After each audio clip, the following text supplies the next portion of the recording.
Hello everyone, welcome to Rex Reviews. I'm Rex, I review stuff. I almost have a degree in English literature. I do a lot of analysis and review type stuff like this. It's sort of a passion of mine. Welcome to the first video of a series called Awful Adaptations Fantastic Films, where I talk about pretty awful adaptations of books, as in unfaithful to the source material, but they still made some pretty damn good movies. This series is entirely based on my own opinions, and there are only two rules. These two rules are: one, it has to be a bad adaptation, generally meaning it was poorly received by the audience and unfaithful to the source material. And two, it overall has to be a good movie, in what I consider my opinion to be a good movie. This first one is about Percy Jackson. Now, I am a massive Percy Jackson fan. I have been a fan for about 12 years, give or take. I've read Percy Jackson and the Olympians multiple times. I have not gotten through all of the other books, but I've read a lot of them, and I know that this is a controversial statement,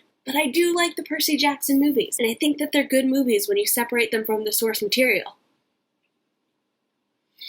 And now that the Percy Jackson fandom is done ripping me apart and has quite possibly left, let's get into this. And also a side note, I will not be including clips or audio of movies because of copyright stuff, not because I don't know how to, but I will try to use screenshots, and I am going to split this into two videos, one for The Lightning Thief and the other for The Sea of Monsters, because I can yap, guys. I can frickin' yap. Also, I'm sorry if my hair looks weird. I'm doing a henna dye treatment thing.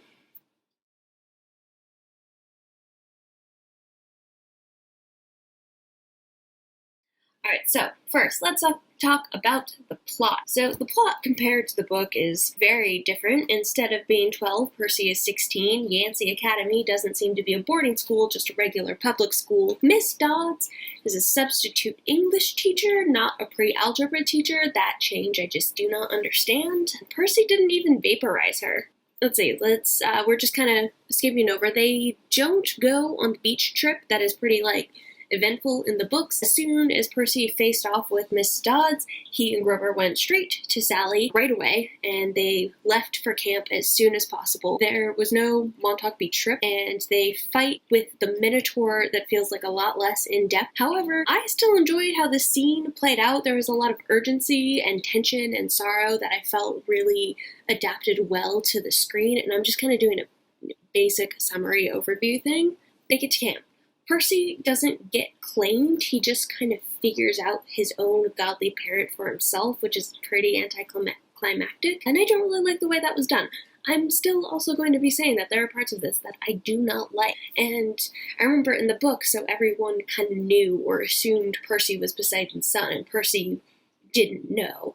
And in this, it was the other way around. Through the capture the flag scene, I thought was pretty cool. I liked seeing the battle, I liked seeing the armor, the weapons, and it was just a very interesting scene. I also enjoyed the conflict and the plot change in this. I did like the plot change in this, that Percy was not on Annabeth's team, that Percy and Luke were not on Annabeth's team, unlike in the book when they were on Annabeth's team.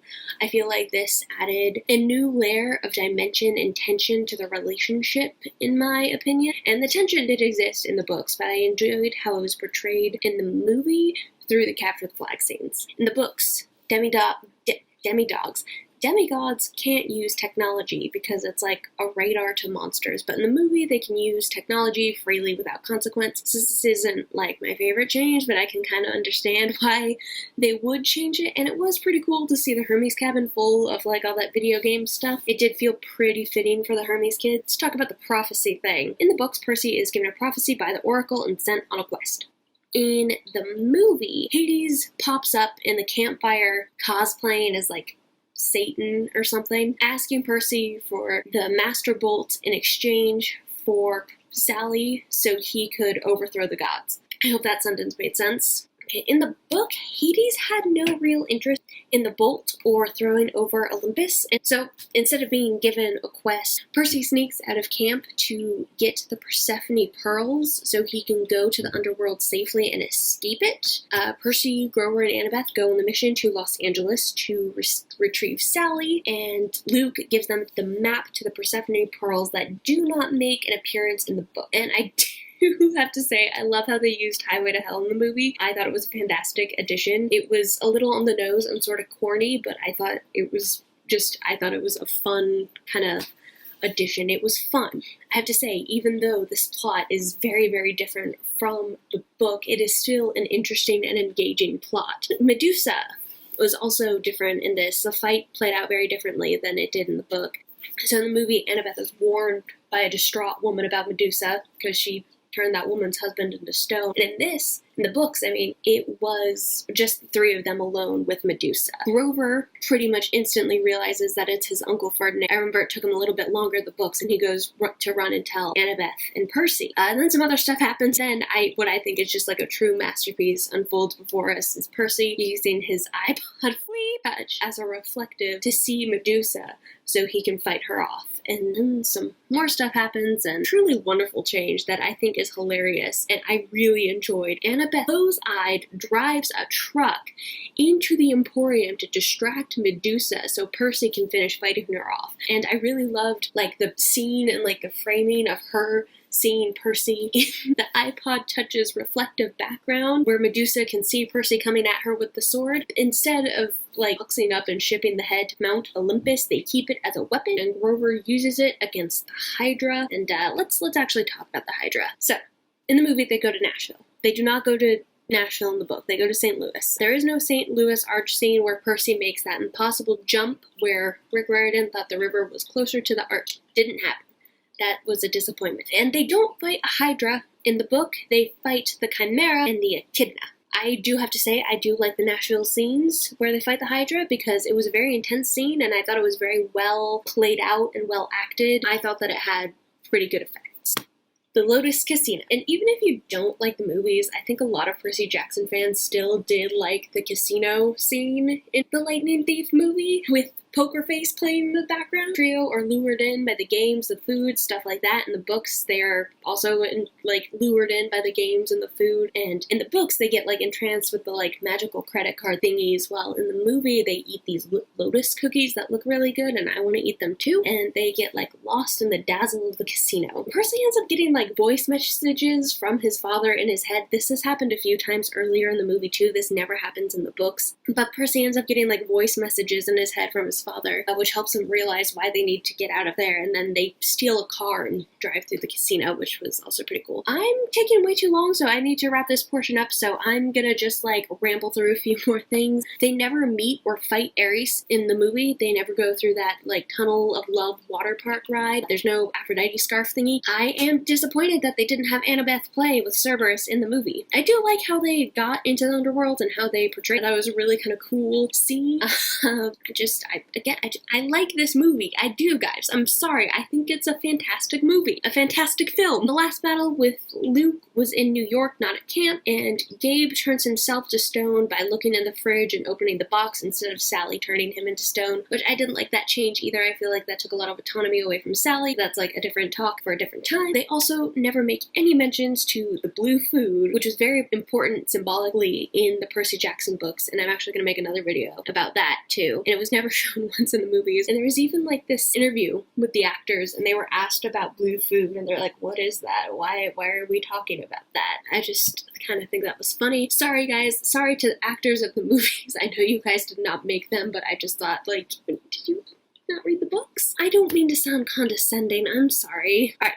So, now, what I'm all saying is that these are very, very different movies from the books. They're practically not even the same story at this point. They just have, a few similarities, and, the characters share the names. However, I do have to say, this is still a compelling and interesting story being portrayed in the film, even if it's not the exact same as the books. And then there are a few other things I want to talk about. Alright, so let's talk about the characterization. Now, I'm just going to focus on the main characters that show up in the movie and not focus too much on side characters. I liked movie Percy. I did. I thought he was portrayed well as a kind of sarcastic teenager who's thrust into this new world and completely unaware of what he's being thrust into. I did kind of notice, actually, book Percy was trying much harder in school and actively trying to pay attention to his lessons and read and trying to do stuff that was very hard to him. In the movies, he didn't seem to try as hard. He was much more disengaged with school and learning, and it kind of seemed like he had given up. He was also pretty funny. I liked the lines they gave him, especially right after the Mrs. Dodds affair. He's like, I should be on medication. I should be on medication. And this is a pen. I just thought those were funny. I liked this movie. I'm sorry, you guys. I do like these movies. I also thought movie Annabeth is a pretty good portrayal. She's been at camp for most of her life, practically grew up there, is very competitive and very fierce when it comes to fighting, and she has always wanted to go on a quest and make a name for herself, and she wants to prove that she is worthy, that she is a worthy demigod, a worthy person. I will say that she and Percy got their flirt on very early into the series. That whole "I have strong feelings about you, but I'm not sure if they're negative or positive," that was pretty flirty if you ask me. And they even ended up kissing in The Lightning Thief in this one, which would have never happened in the books. First of all, in the books there were 12.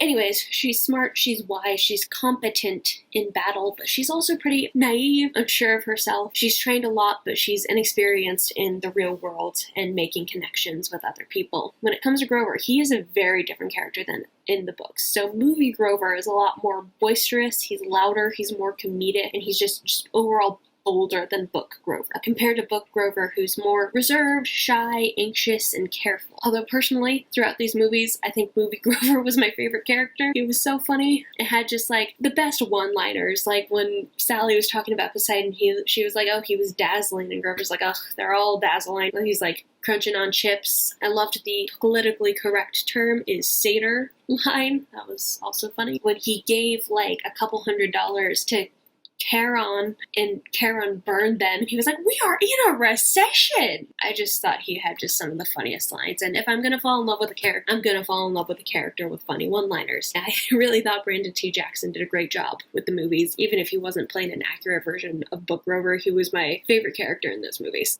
Alright, so now let's talk about Luke. I also thought Luke was very accurately portrayed. He didn't have the scar that he had in the first book, but in the beginning, he did have the very friendly, kind of big brotherly persona to him. He acted as an ally and a friend to Percy, Annabeth, and Grover, which made his betrayal all the more gut-wrenching, and we could really see the shift in the personality after he was found out. And he even tried to get the others to join him in their endeavors, but he did not succeed.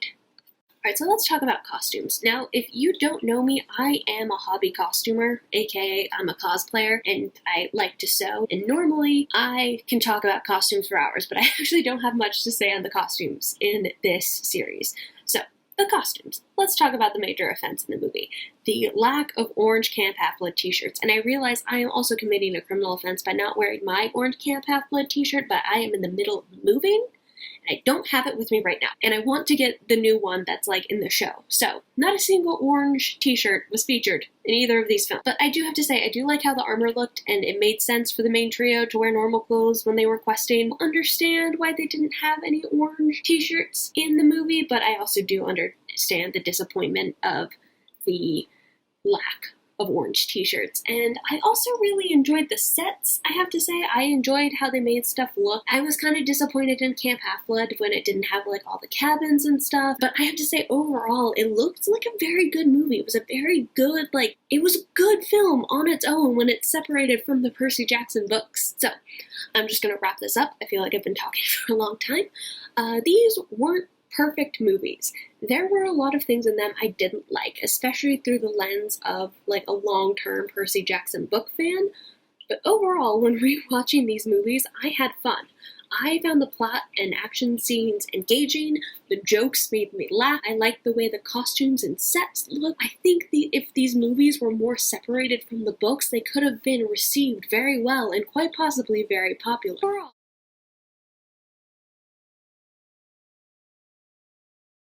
alright, so, hi everyone. I decided that I won't make this two separate videos. I'm just going to combine it into one. Sorry for the intermission.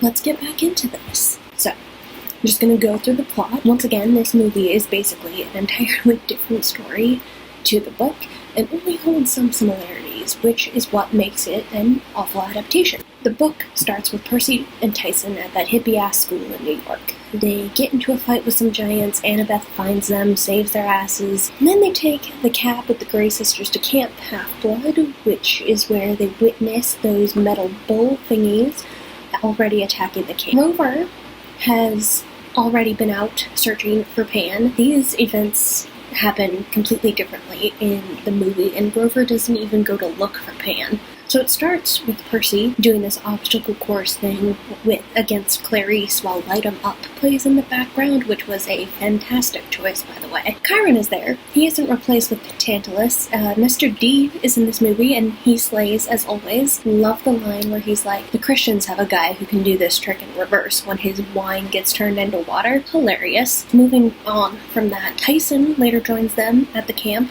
by following a glowing trident to the camp. This is when he first meets Percy. He isn't claimed in front of everyone. Again, Mr. D has a great line when he says, I don't care if he's sashayed. And when Chiron is like, well, actually, I would say that he more lumbered into camp when they were talking about Tyson. And then the Clocus Bulls show up.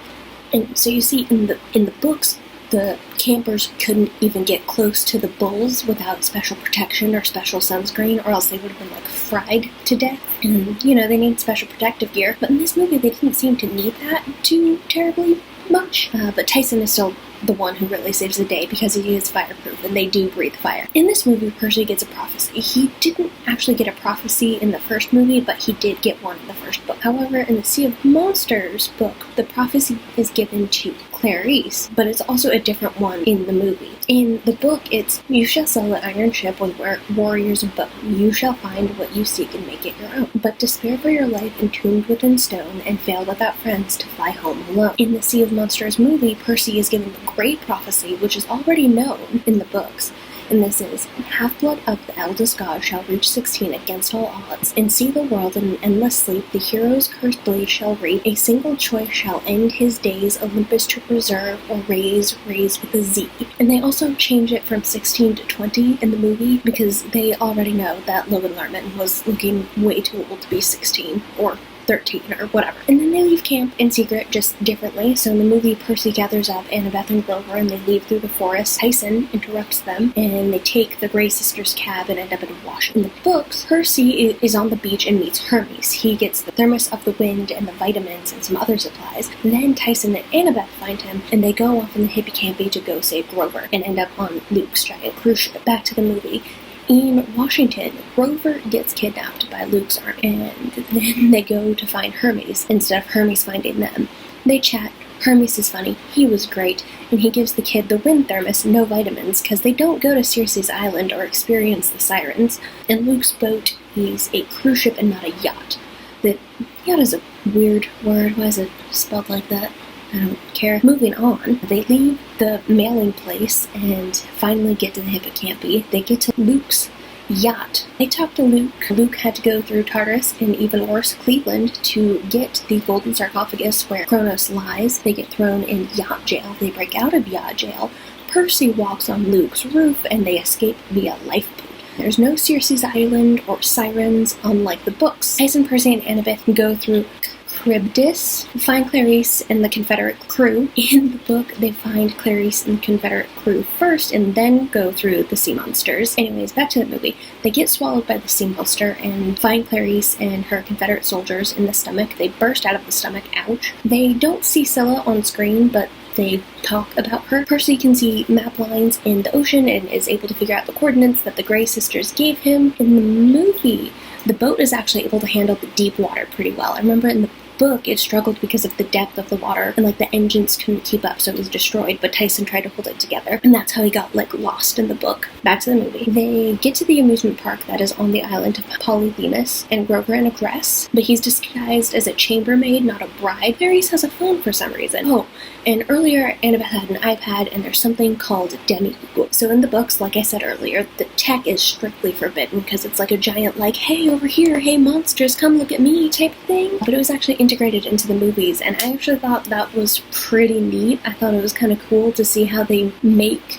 tech work for demigods. I just thought it was interesting. They have their battle between Polyphemus and the Half-Bloods. They toss the golden fleece around, which isn't really golden. It was white with a gold design. Grover rips off his dress, quits being a chambermaid, and Polyphemus is mostly just confused to find out that Grover is a dude, but then is well, that explains a lot. Grover also had some great lines in this, well, I'll go make sure my life insurance is paid up and pack a bag. Love Grover in these movies. I also love Grover in the books. They're just two very different Grovers. They trap Polyphemus in the cave. Tyson sacrifices himself for an arrow and falls into a river. Luke gets the golden fleece and puts it on the casket with Cronus' body. But there's more.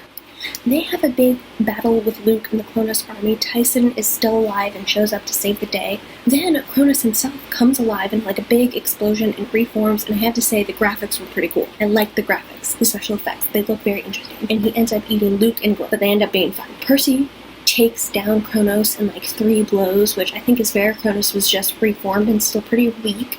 Annabeth gets stung by a manticore and they use the fleece on her. In the book, she gets dropped head first into a bunch of rocks. Anyways, in the movie, like in the book, they heal Annabeth with the fleece, just different injuries. They get back to camp and they put the fleece on Talia's poison tree. The barrier is restored, and then a couple days or weeks later, Talia is no longer a tree. The end. There are no more Percy Jackson movies, and then I have a few more things to say, and then this video will be over. So I don't have much more commentary on Percy, Annabeth, and Grover for this movie. I felt like they acted similar to the previous movie and this movie. Again, I feel like Annabeth and Percy were fairly accurate to their book counterparts. Same for Luke, while Grover was the one who was really different from his book counterpart, but I still enjoyed his character. I think Grover is my favorite character in these movies. Tyson. Love Tyson. Tyson has, I think, been my favorite character since I first read Sea of Monsters. Also, unpopular opinion, I like the Sea of Monsters book. I don't know why it's like the most disliked book in the fandom, but I loved it. It's a great book. Tyson, I found him to be very accurate to his book counterpart. There were some differences, as there always are when you adapt a movie to screen, but he still had that same sort of innocence and naivete that he did in the books, but he was still strong, brave, and self-sacrificing for his friend. He did act a little more mature than book Tyson, I would say. They also didn't quite go into the fact that Tyson was considered a baby Cyclops. He was more portrayed as a sheltered teenager in the movie than he was as, like, a younger kid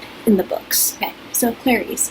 I feel like movie Clarice was pretty different than book Clarice. Movie Clarice felt more mature, less of a bully, but more just like a tough Aries kid. She wasn't the nicest person around, but she was a lot more mature than her book counterpart. But I also need to say, book Clarice was like 12 to 13 years old in the early parts of the series, so she was less mature. And she did mature and develop throughout the series, as people do as they grow older. So movie Clarice just felt like Clarice later in the books after she had matured. All that being said, I did like how Clarice was portrayed in the movie. I also just realized that the actress also played Glimmer in The Hunger Games, and Stanley Tucci played Dionysus in Caesar Flickerman, and that's just like so cool to me. The Hunger Games, Percy Jackson, and Wings of Fire were like my big 3, so that's 2 out of my big 3. Anyway, sorry for the tangent. My last little bit, sets, effects, and costumes. So as I said, I found the sets and effects pretty good. So, okay, I'm not like a movie person. I took a couple of film analysis classes when I was working on my degree, but my real specialty is books. That being said, I found the effects and sets and costumes good and convincing and visually appealing. I thought the framing used in this movie was effective, and the lighting was also effective and helped bring the story to life. My stance on costumes, not a single orange t-shirt in sight, especially at camp, but it made sense not to have them when they were out questing, and I still found the costumes like visually interesting and fitting for the characters and their actions. Final statements. These movies sucked as adaptations. They were awful adaptations. They had very different plots from the books, and they had very few similarities to the books. Sure, they had similarities, but they were telling 2 different plots. I wouldn't say they were telling 2 different stories. They were telling 2 different plots. The Lightning Thief was practically an entire different plot from the book. I would say that Sea of Monsters was more accurate to the plot, to the book, but they still told interesting stories. They still told the story of teenage demigods with the weight of the world on their shoulders, just a different plot. It still added humor and action scenes that caught my attention. It had interesting visuals, and this is why these are awful adaptations, but fantastic films. Thank you all for watching. If you do want to see more videos like this, feel free to subscribe. I plan on making a whole Awful Adaptations Fantastic Films into a series, and have other analysis videos that may interest you. Bye for now!